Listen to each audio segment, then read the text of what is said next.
Hello, this is Terrence McNally. As the college admissions scandal emphasizes once again the gulf between the wealthy and the rest of us, and the deficit skyrockets due to Trump's GOP tax cuts for the rich and corporations, it seems like a good time to listen to my January 2010 conversation with Richard Wilkinson and Kate Pickett about their groundbreaking book, The Spirit Level. Based on 30 years of research, it makes clear that the more unequal a society is, the worse it is for everybody, rich and poor alike. Today's guests have written a book that's been out in the UK and Europe and is just now being released in the US. And in the UK, The Guardian of London says, quote, it might be the most important book of the year, unquote, and the New Statesman named it one of the top 10 books of the past decade. Let me read you one of the first paragraphs in the book, and I think it'll set the stage. This is reading from Chapter 1. It is a remarkable paradox that at the pinnacle of human material and technical achievement, we find ourselves anxiety-ridden, prone to depression, worried about how others see us, unsure of our friendships, driven to consume, and with little or no community life. Lacking the relaxed social contact and emotional satisfaction we all need, we seek comfort in overeating, obsessive shopping and spending, or become prey to excessive alcohol, psychoactive medicines, and illegal drugs. How is it that we have created so much mental and emotional suffering, despite levels of wealth and comfort unprecedented in human history? It's well established that in rich societies, the poor... Now I'm switching to me. That was the quote. It's well established that in rich societies, the poor have shorter lives and suffer more from almost every social problem. But now this book, The Spirit Level, based on 30 years of research, shows that more unequal societies are bad for almost everyone, the well-off as well as the poor.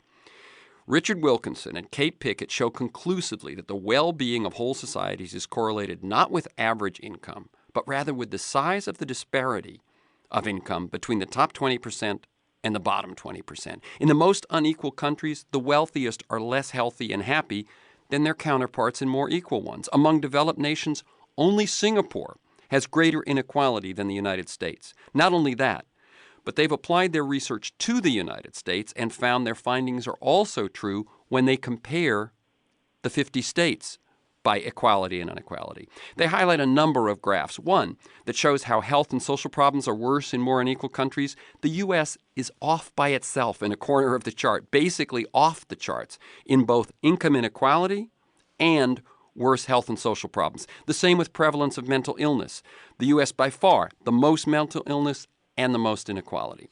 While not as extreme, the relationship holds true. Listen to this list: child well-being, illegal drug use, life expectancy, infant mortality, obesity, educational scores, dropout rates, teen pregnancy, teen births, homicide, imprisonment, social mobility, CO2 emissions, rates of innovation, rates of recycling, and finally, levels of trust.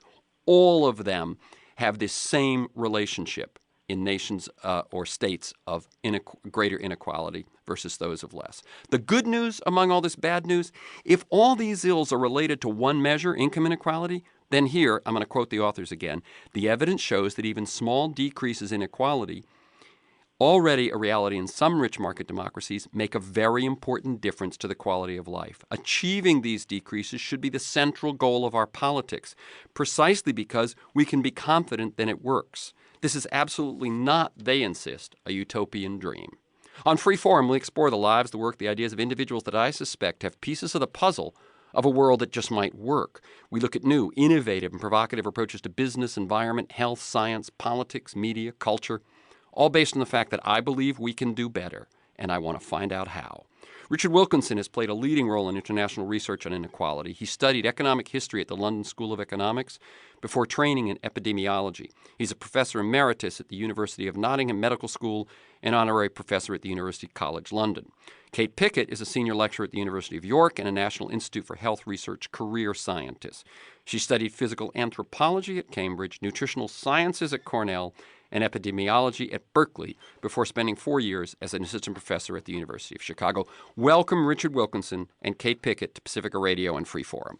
Hello, thank you. It's nice to be here. Yes, hello. Very good. I should say, Kate's been promoted since she was senior lecturer. She's now a professor too. Congratulations. Thank you very much. It's very recent. I like listeners to get a feel for the people behind the work and the ideas. So before we launch into those, can each of you choose which one goes first. Tell us a bit about your path to the work you do today. Not just why you wrote this book, but how you got to that point. Well, I'll go first because I've got the longer past. I have been working on the differences in health within societies between rich and poor, or well-educated and badly educated, for a long time. And it's become gradually clearer over time that some of the most important things that affect health in the rich, developed world are not simply our material conditions, but what we feel about our circumstances and our situation. So things to do with stress and depression and anxiety and all that kind of stuff. And going from that and the relationships between social status and income and so on and health within societies, I started looking at whether more equal societies with smaller income differences actually had better health. But it was really only when working with Kate that we started to realize that the same pattern was true of so many other social problems. Okay. Kate? And you've got that mixed background of anthropology. Yes, I mean, both Richard and I have trained in more than one discipline, and I do think that helps us in our work. I believe so, yeah. I was also studying the social determinants of health while I was living here in the U.S. I was particularly interested in race and ethnicity and disparities in health among different populations. But when I started, Richard and I met through work, and when we started working together, we began to look beyond health to a range of other kinds of social problems, and our work really developed from there. Okay. One thing, let me say right away at the top. People in the U.S., I think of the U.S. as the rugged individualists and the U.K. as more egalitarian, having a safety net, accusations of socialized medicine, et cetera, et cetera. Yet you started first with this study looking at the U.K. and then broadened out, correct? Well, really interested in all the rich developed societies. And most of the research on health inequalities it started off, I suppose, in the UK, but spread quickly to other countries. But I've been looking at some of these things since the late 1970s. Okay. So can you kind of, because I believe, I know you tell stories in the book, can you kind of tell the story of how this book happened? By that, I mean, when you said, kind of eureka, we've got something. There's something here that needs to be put out. But also, I understand you didn't jump to this conclusion. No, in fact, looking back on it, I think I was incredibly slow to realize that the pattern by which health seems to be better, life expectancy longer in societies with smaller income differences, although we all have intuitions, or many people have an intuition that, inequality is divisive and socially corrosive, I thought that you'd only see the effects of that if you looked at, if there were kind of utopian, perfectly equal societies. But in the real world, with the inequality we all have to cope with wherever we are, I thought you wouldn't ever see any differences. And so I didn't look at the figures. But gradually, I became aware that some people had shown that violence was more common in more unequal societies, and then we saw that trust was worse. And then working with Kate, we found that applied to obesity and teenage birth rates. And then suddenly realizing that actually this was a problem, this was a pattern that applied to nearly all the social problems with social gradients, by which I mean the problems that we all know are worst in the poorest areas of our societies at the, if you like, the bottom end of the social ladder. And of course, we had been publishing our work in academic journals as we went along, but as I'm sure you know, not many people read those. And we're big fans of radio. I'm sure you'll be glad to hear. Yeah. And we wake up every morning listening to news program on the radio.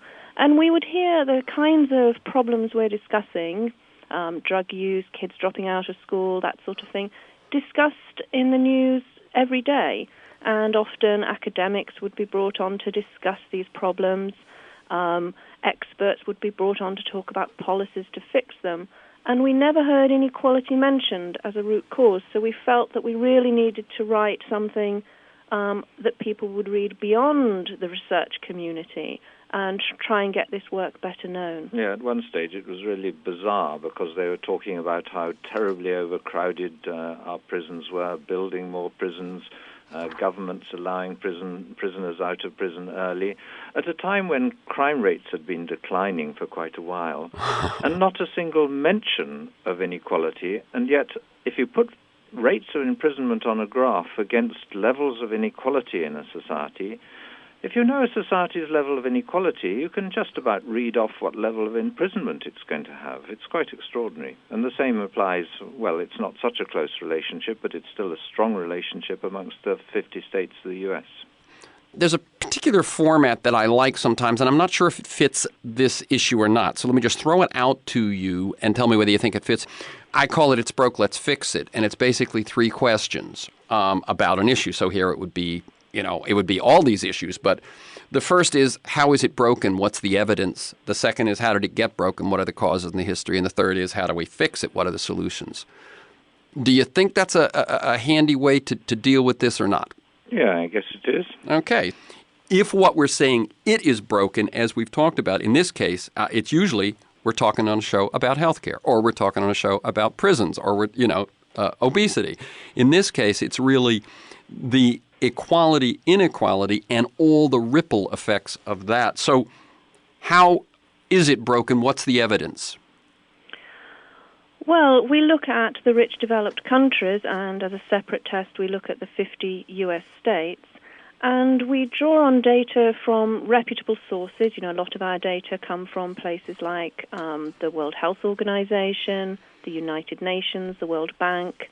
Here in the U.S., they often come from the National Center for Health Statistics or the census, places like that. And we simply look at the correlations between the level of inequality in different societies, measures of income inequality, and a whole range of health and social problems. And we find consistently between the states and the rich developed countries that levels of trust are lower, levels of mental illness are higher, levels of violence and drug use are higher, obesity, imprisonment. We find that teen births are higher, that social mobility is lower, and that educational achievement is lower as well. I've probably missed some out, but the evidence is very consistent across all of these health and social outcomes and in our 2 independent test beds, and the differences are very large. They can't be explained by chance alone. The statistics we use tell us that. And the differences are enormous. There are 8-fold differences between more and less equal countries in teen birth rates, 3 times the rate of mental illness in more unequal countries. I think it's a 16-fold difference in imprisonment rates and a 10-fold difference in homicide rates. So the differences are very large. It's quite clear that more unequal societies are suffering from a very general social dysfunction.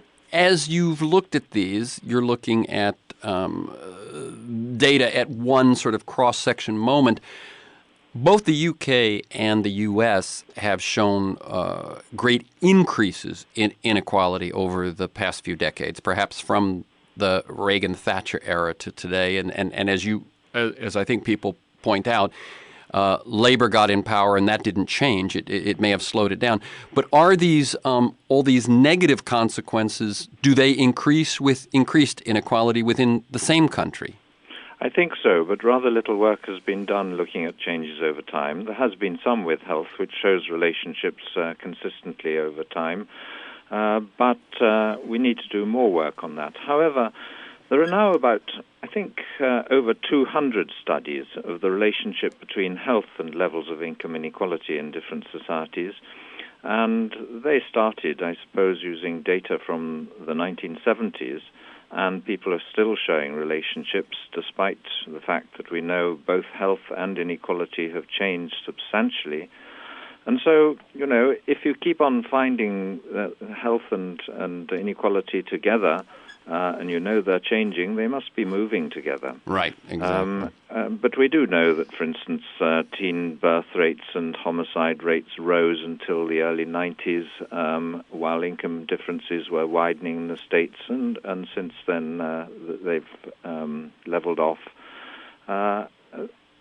also, there are other people who've commented on how social cohesion and levels of trust and so on in America improved throughout the century until sometime in the late 60s. And then inequality started to rise again, and people started to trust each other less, and sense of cohesion and community weakened. So these things do seem to move in parallel over time. I think one of the reasons why more work hasn't been done looking at changes over time is also the lack of availability of good data. We haven't had great data on income inequality for a lot of different countries for very long. And some of the health and social problem data that we look at is very recent. For instance, the international figures on mental illness were published very recently by the World Health Organization.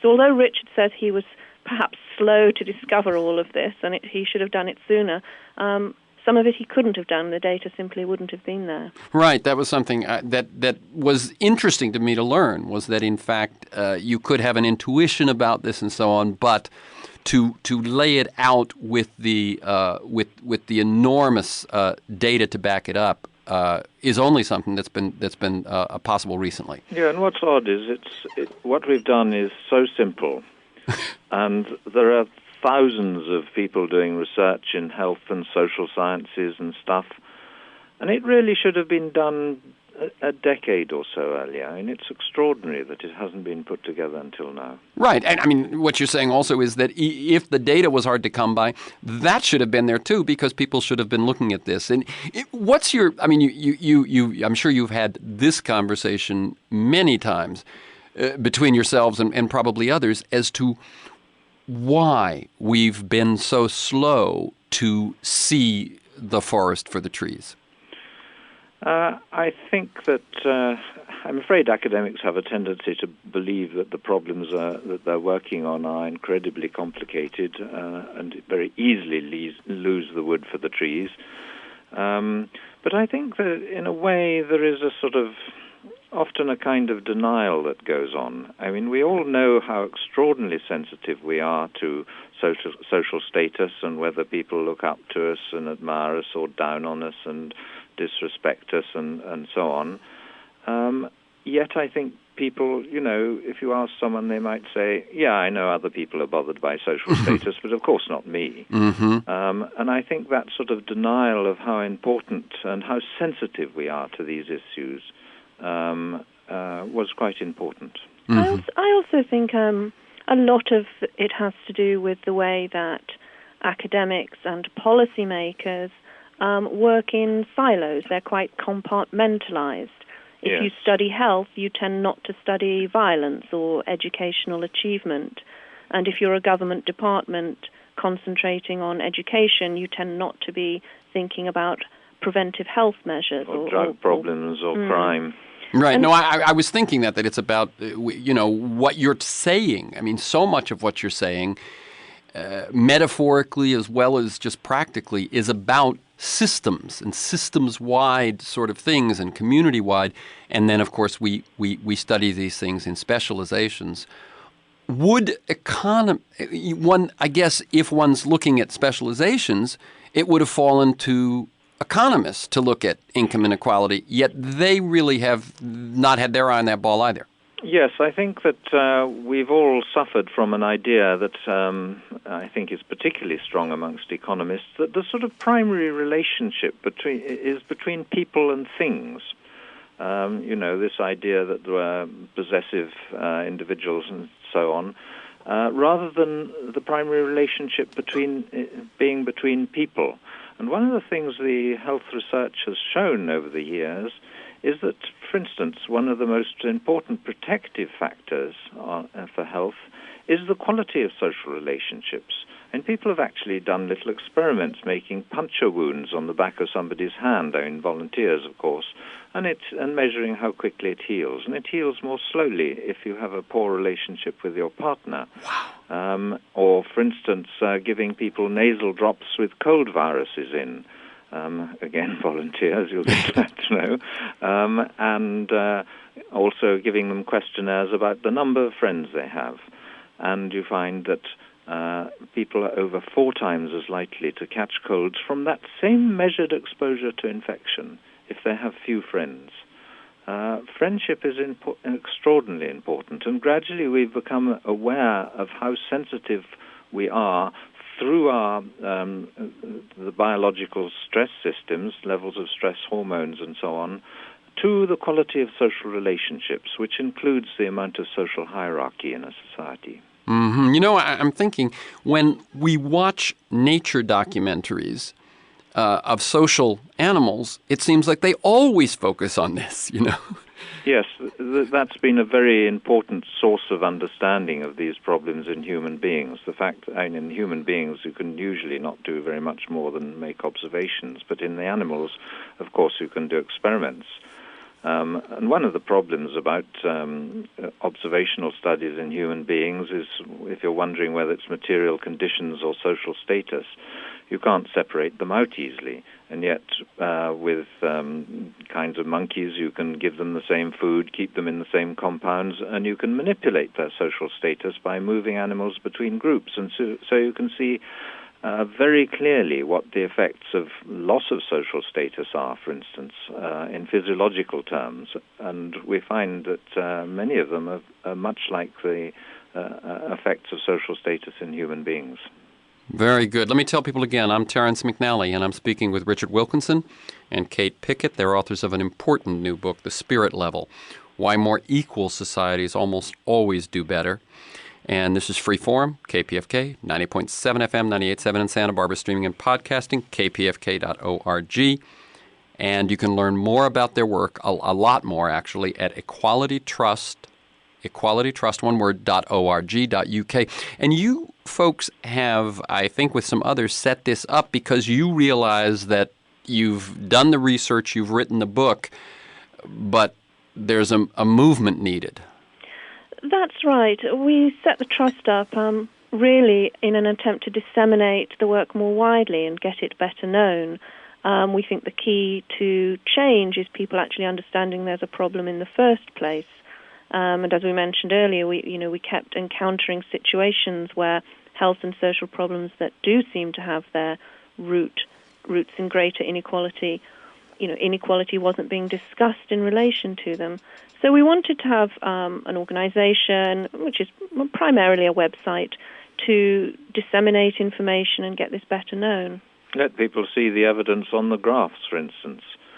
But one of the things that's really important about this, Kate earlier described how big the differences were in outcomes, 3 times as much mental illness or, 8 times the amount of proportion of teenage births. And yes, let me just cut in and say, as she was saying that, it was, my jaw was dropping when she got to 10 times and 16 times and things like that. That's just, that's so off the charts.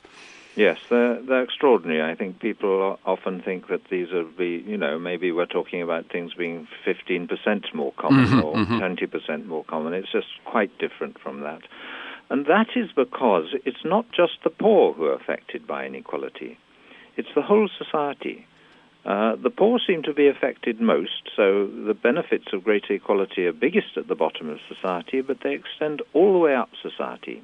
And that we have fairly good data on that from a number of different situations, comparing countries or American states. And so even given your level of income and your level of education, you would do better if you were in a more equal society. The argument is not that you would be richer in a more equal society. It's given your level of income, you would be likely to live a bit longer, your kids would be less likely to be involved in drugs, would be likely to do a bit better at school. But because we now recognize this as something that benefits the vast majority of the population, it changes the whole debate about inequality. It's no longer a matter of encouraging people to be altruistic on behalf of the poor, accept slightly higher tax rates to bail out the poor with benefits. This is something that is about the quality of life for the vast majority of society, and that's why we thought it was really important to get that information out there and set up this website with the help of a Quaker charity in Britain, the Joseph Rowntree Charitable Trust.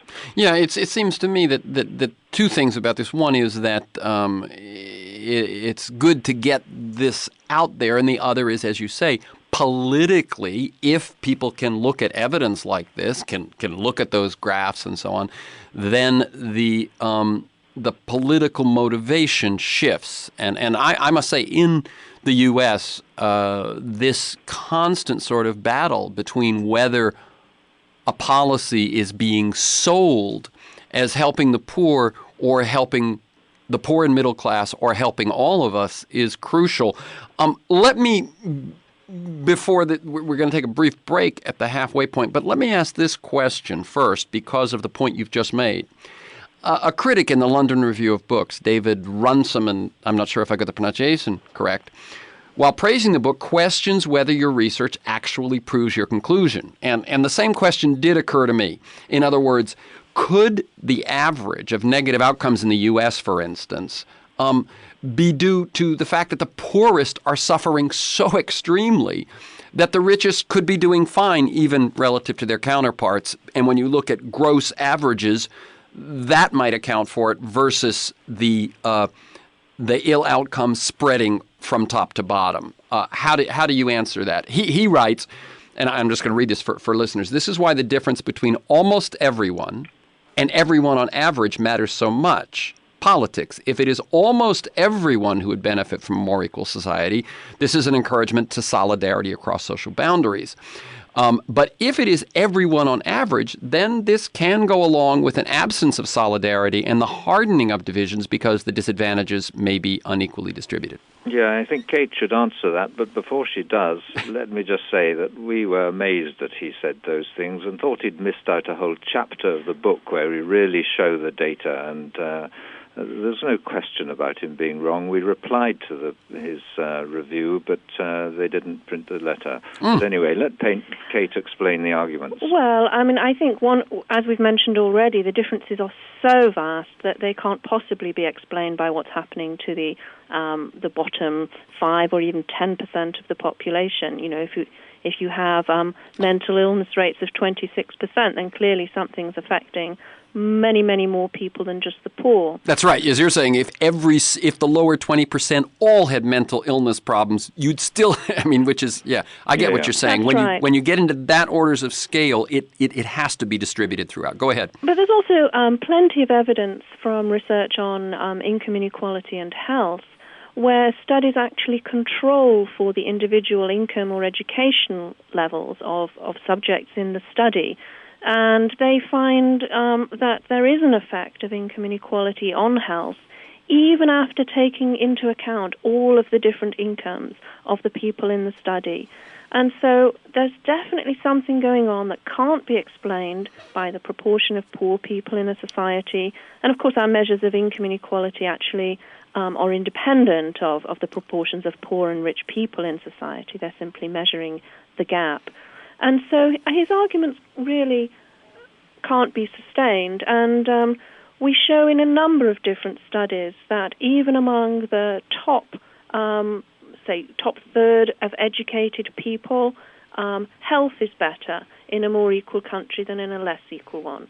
Or if we look at the most educated parents in more and less equal countries, we can see that children do better in school.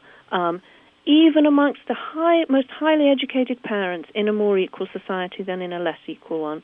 So I'm afraid his arguments don't really stand up to the evidence. We're not guessing. The data is there. I'm Terence McNally, and I'm speaking with Richard Wilkinson and Kate Pickett. Their new book, The Spirit Level, Why More Equal Societies Almost Always Do Better, has been out in the UK and in Europe and is a bestseller, is having enormous impact, and is just now being released in the U.S. And first of all, let me say I highly recommend it. You can learn more about their work at Equality Trust, one word, equalitytrust.org.uk. Someone recently reminded me that the word radical has to do with roots, root causes and so on. And so what is really radical about what you're saying is not only that people haven't been saying it, but that it does seem to go to the root of something.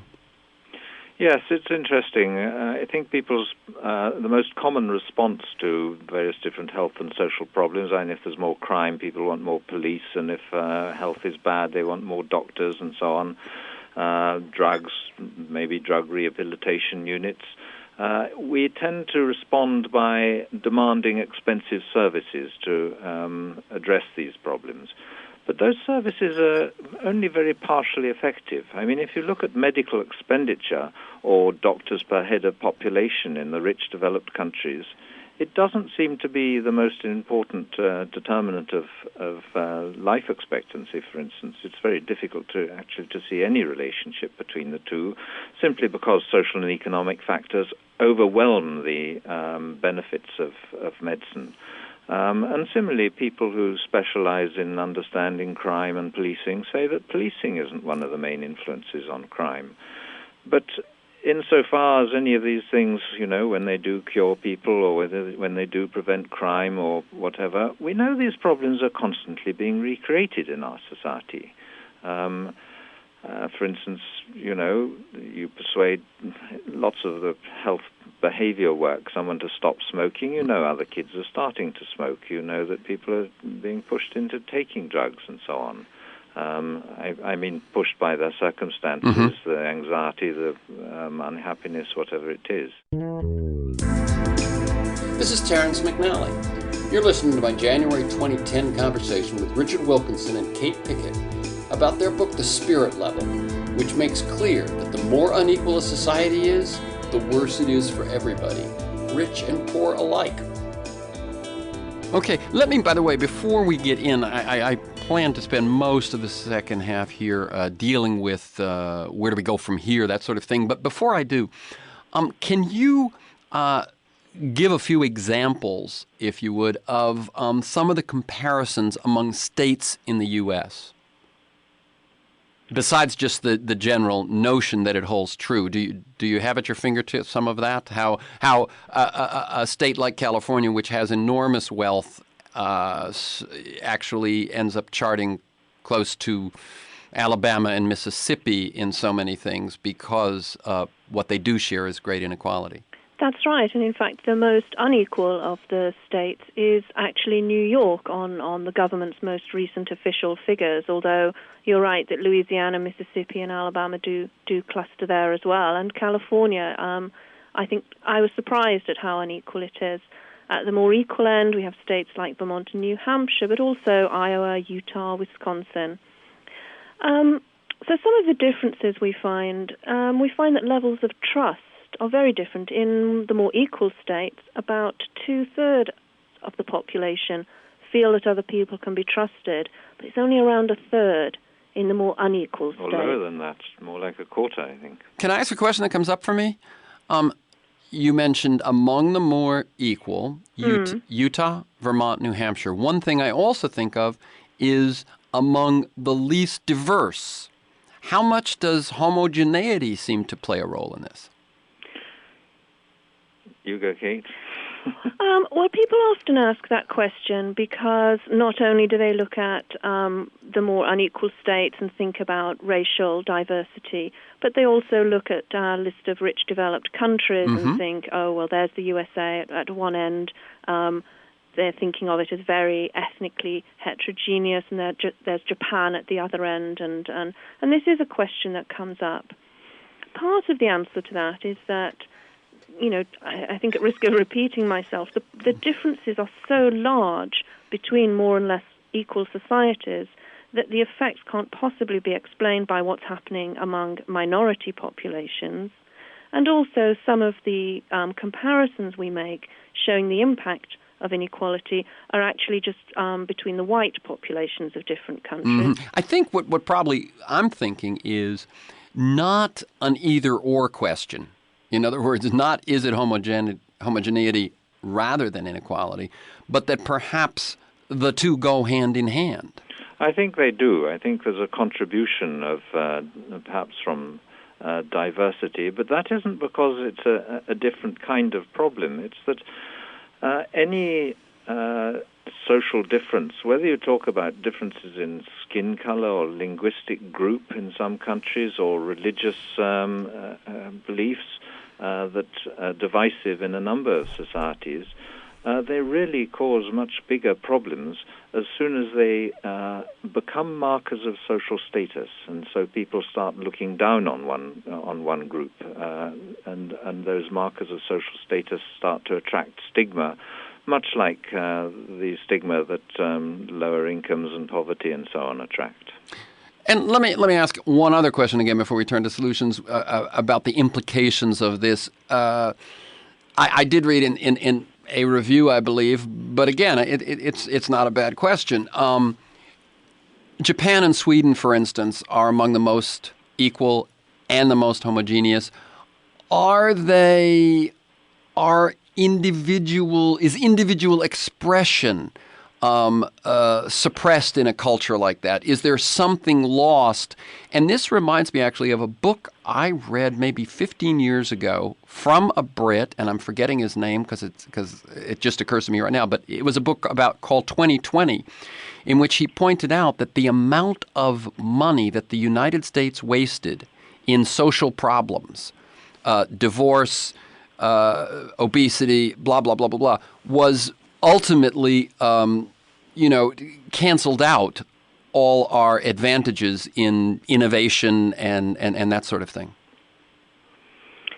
Well, let me start with the issue of individualism in Japan and Sweden. People often point to different countries in our analyses and say, oh, it must be something funny about a particular group of countries that explains it. For instance, they'll often think that there's something different about the English-speaking cultures, and that's why we have more health and social problems in English-speaking countries. Or they'll point to the Scandinavian, the Nordic countries, and think there's something culturally distinct about them. And as you've just mentioned, thinking it's perhaps something that Japan and Sweden have in common around individualism.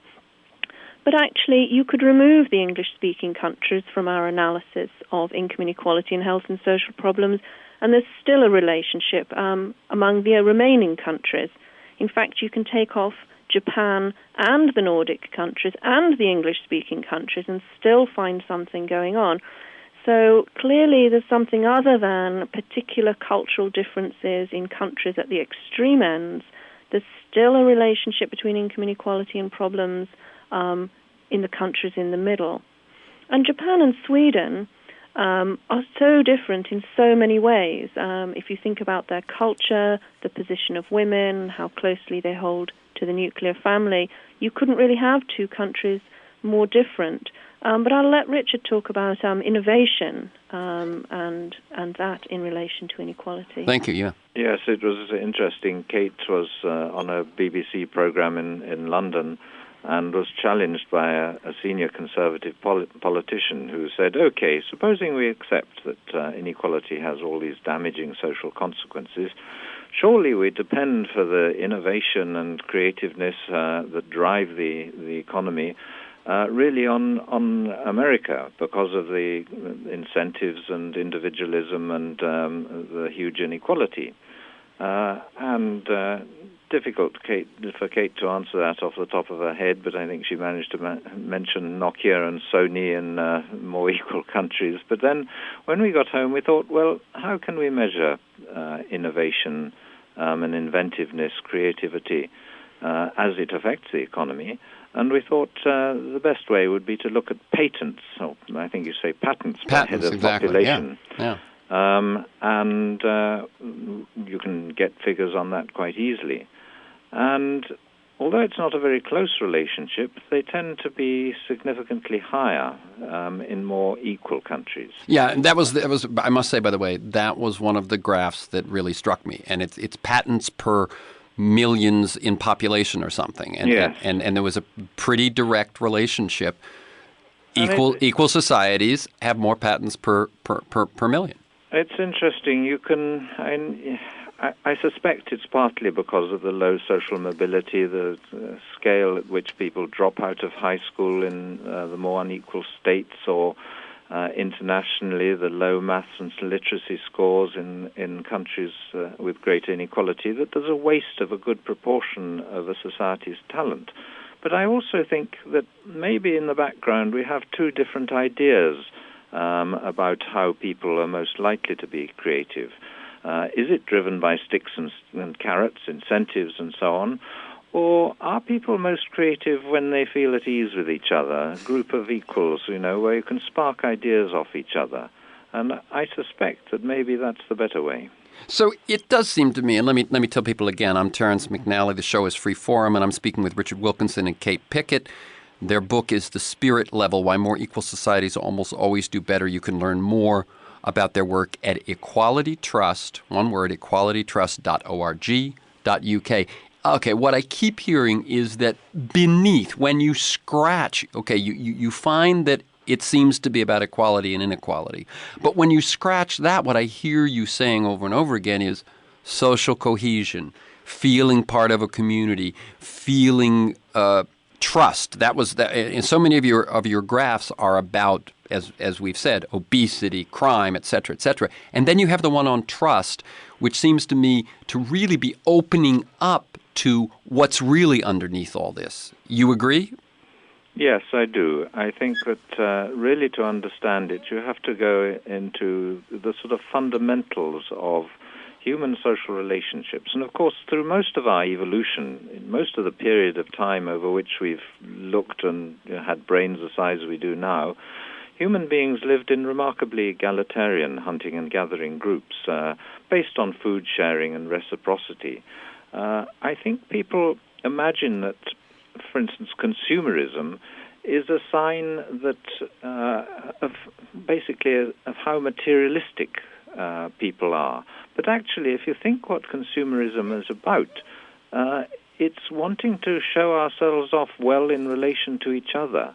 It's to do with how we're seen and experience ourselves through each other's eyes.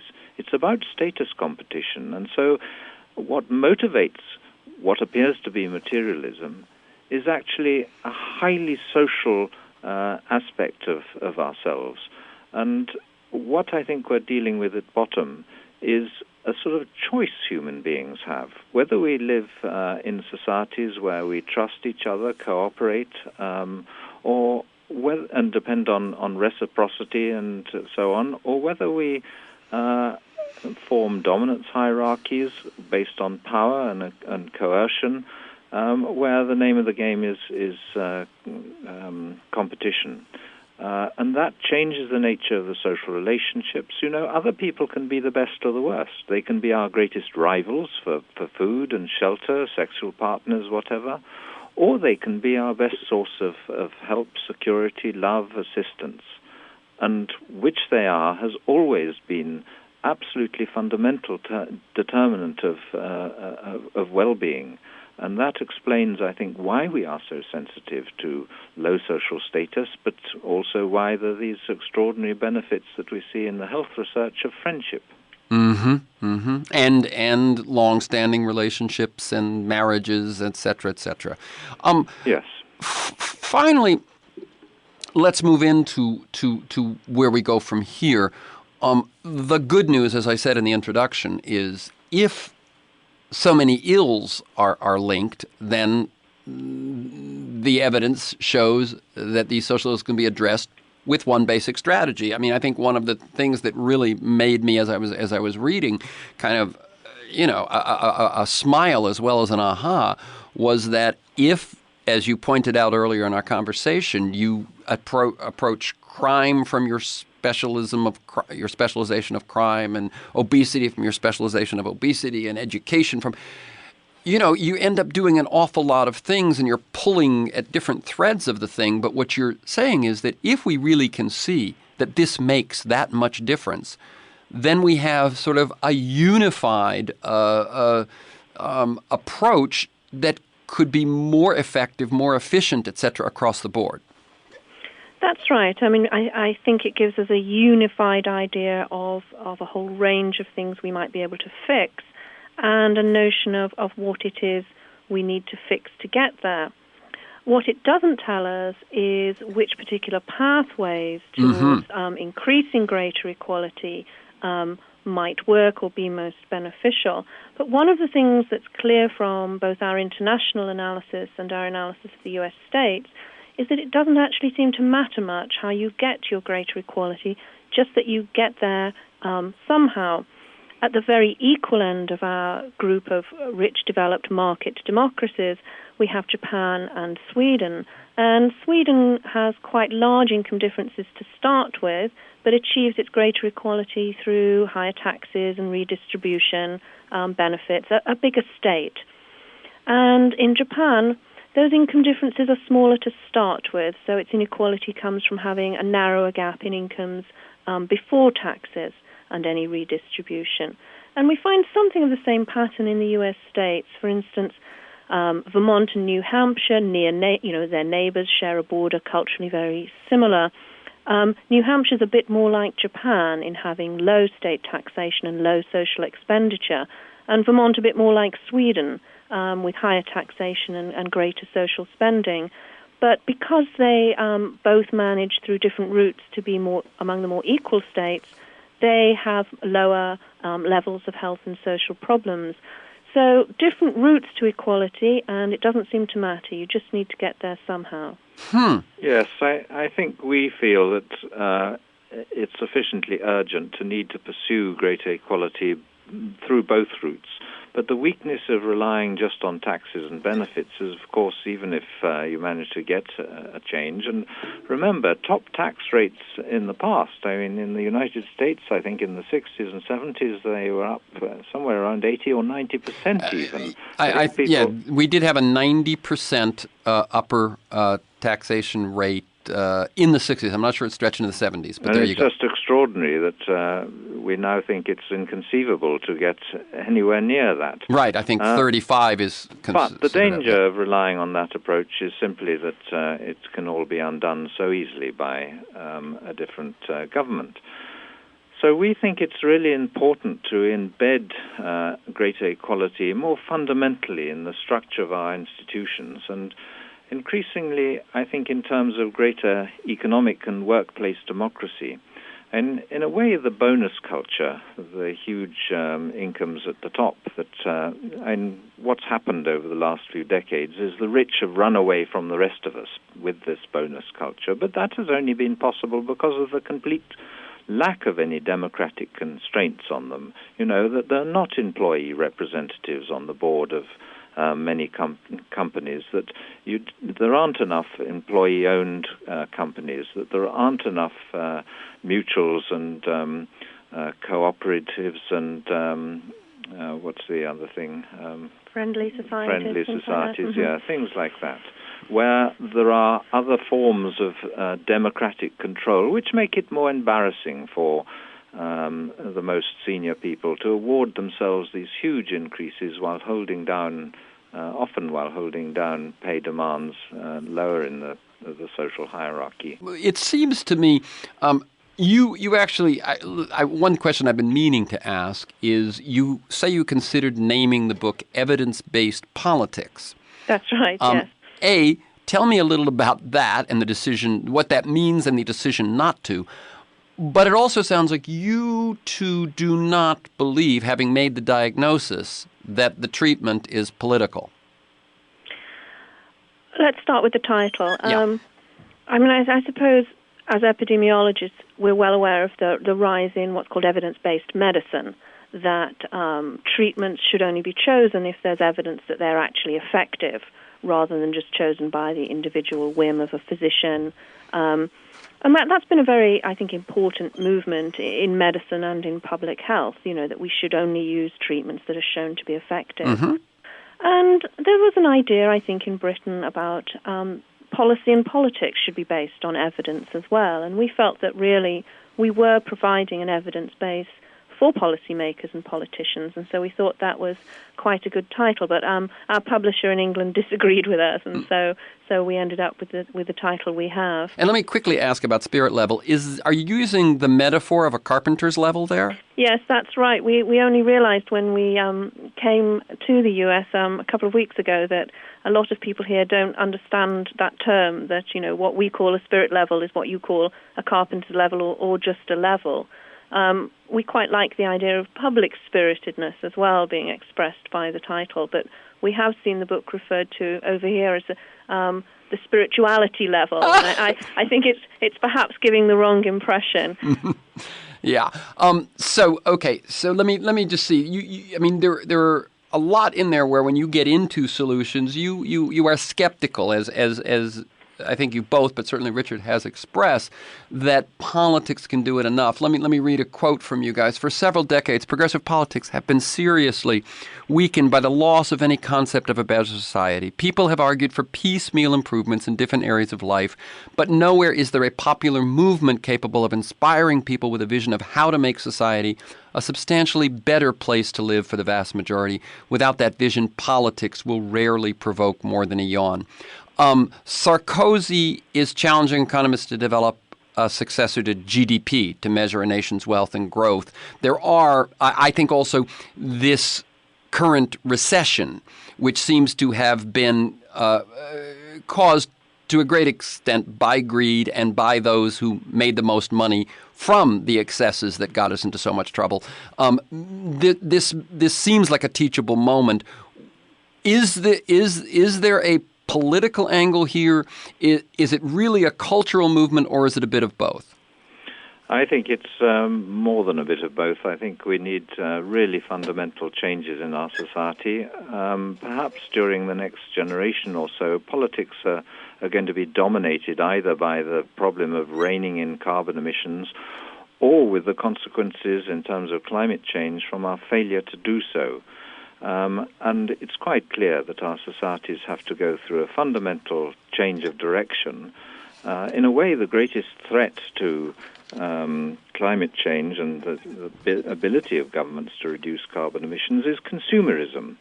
And it's clear that consumerism is really driven by status competition, which is amplified by greater inequality. And so one of the ways of reducing carbon emissions, or to make it easier to do that, is by reducing inequality. But more than anything else, dealing with climate change involves a sort of public spiritedness, a regard for the welfare, if you like, of humanity at large. And for humanity that will come after. Yes, indeed. And one of the very clear patterns that's emerging from the data is that just as more equal societies, the levels of trust are much higher, the involvement in community life is higher, less violence, and so on. What that means is that people are more public-spirited. They're less out for themselves. And you can see this, we tested it by taking a number of outcomes which involve that kind of public-spiritedness. One of them was, for instance, what proportion of waste is recycled in different countries? We looked at we got data for different waste materials. Or how much of national income do governments give in aid to developing countries? And again, it's significantly higher in more equal countries. Even surveys of business leaders' opinions internationally, one of the questions we found people had been asked was, how important do you think it is for your governments to abide by international environmental agreements? And that was rated more highly, again, in more equal countries. So all those things show a sort of a greater regard for the public good, the good of humanity, if you like. That's right. Who knows which is the chicken and which is the egg, correct? Yeah, because you see, greater inequality, where we feel more judged by social status, pushes us into that consumerism, that status competition, which people increasingly know is empty. There are surveys here in the U.S. that show that most people feel they sacrifice more important values like family and friends and community and so on to that sort of individualistic consumerism. And one of the funny things that these surveys have shown is that people imagine that's their sort of private view of it, but everyone else is, solidly consumerist. And apparently, when they got them together in focus groups, they were delighted to find that actually that perspective was quite widely shared. They all thought it would be a good thing to have more time for each other, and that consumerism was pretty hollow.